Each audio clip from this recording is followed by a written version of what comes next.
afternoon, everyone. So thank you for this opportunity. I'm very excited about it. So 3 years ago, I was a newly graduate and just started my career for a couple of years. It was fun and excited, but for some reason, I didn't feel like I did a great job in terms of giving back to society.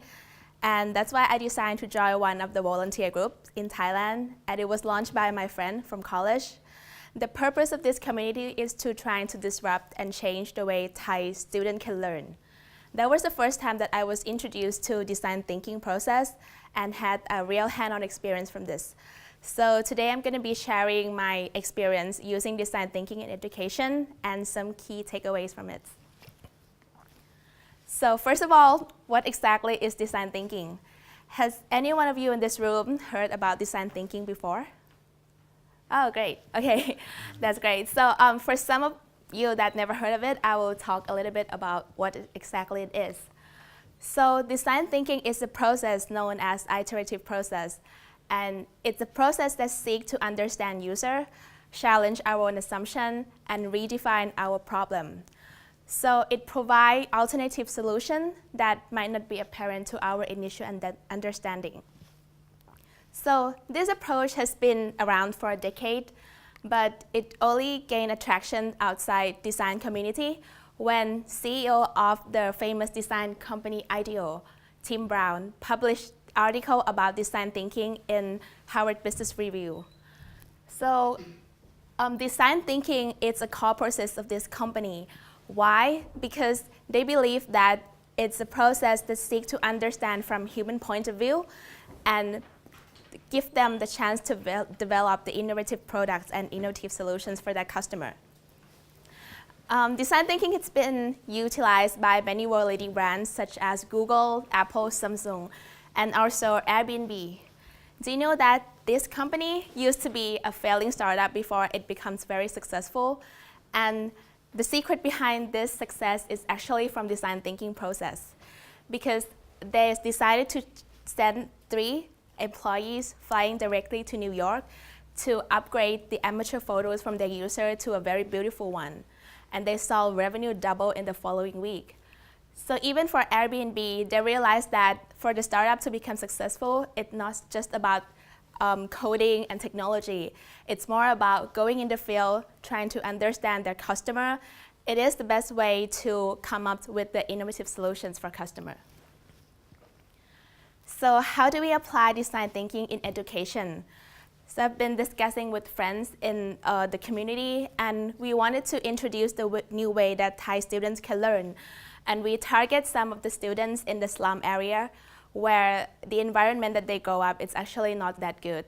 So the school situated in the area where some of the parents actually sell illegal drugs and they went to jail. So in terms of opportunity, these children, they don't have that much choice comparing to other children from the middle-level income family. And we approached the school and wanted to introduce some activity during the weekend. So we asked for volunteer for some students and give them a mini projects that they can do during the weekend using design thinking. So our topic that give it to students is about how they can actually solve the problem in their community. This sounds very challenging for them because they're just a young kid. But I'm going to introduce the design thinking process and we walk it through together. So design thinking process is comprised of basically 5 stages. I will use the Stanford D-School version because it's a famous one that's been utilized as the teaching material for many world famous academic and institutional. So the first stage is empathize. In this stage, we took students in the field and let them ask questions to the people in community. So empathize is about seeking to understand customer or user in this case. So they ask a lot of questions about what the people face in every day, what are the pain points that they face in their community. And after they go out and interview, they go to the second stage, which is define. So in this stage, the students come back to school and they're trying to group out the problem that they got from the interview. There's a lot of problem in the community, so you pick one of the most challenging one that you wanted to solve. So one of the students that I work with, a group of students, they pick the mosquito problem because it's come with a lot of disease and also sanitary problem in community. after they have this problem in their mind, they started to ideate. So this stage is about brainstorming the most possible, scalable, and creative solutions. So you put a lot of effort into trying to introduce a lot of solutions that you can think of. And the students that I work with, they come up with the solutions about they wanted to do the automated mosquito repellent machine. So it's actually a very innovative idea. I had no idea what they're going to do about it, and we'll come back to it later. So after they got these solutions, they moved to prototype stage. So in this stage, they're trying to do a small mock-up, such as drawing on the paper and trying to do like small model where they can test the idea.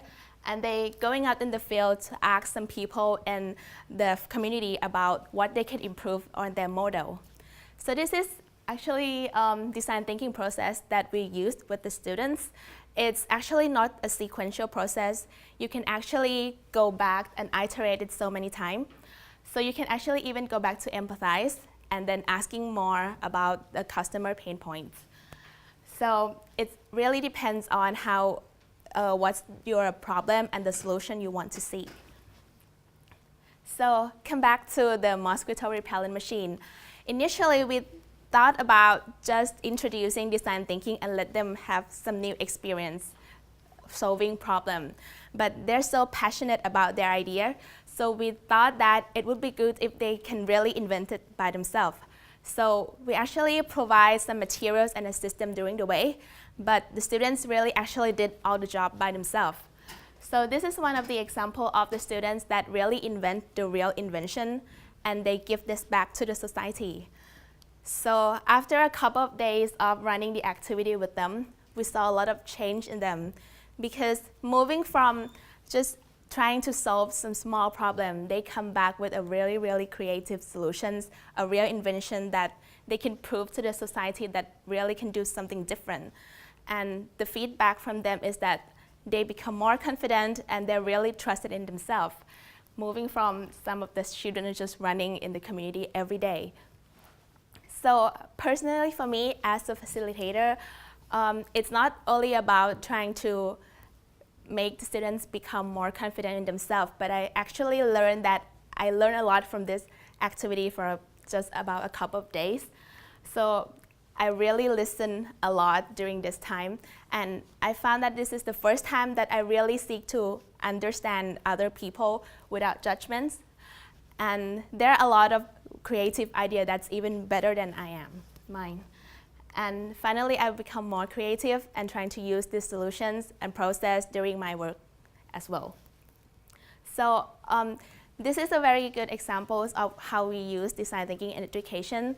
So right now, this community not only target about students and education anymore, but they also provide this process to design experience such as hospital and other charity as well. So in the end, you might wonder when would be the best time that you want to use design thinking. So it's actually no right or wrong answer. And it actually really depends on the solution or the problem that you want to seek. You might want to try to use it with your consultancy project right now. But when there is a problem that you would like to solve, so don't forget about design thinking as one of the tools. Thank you.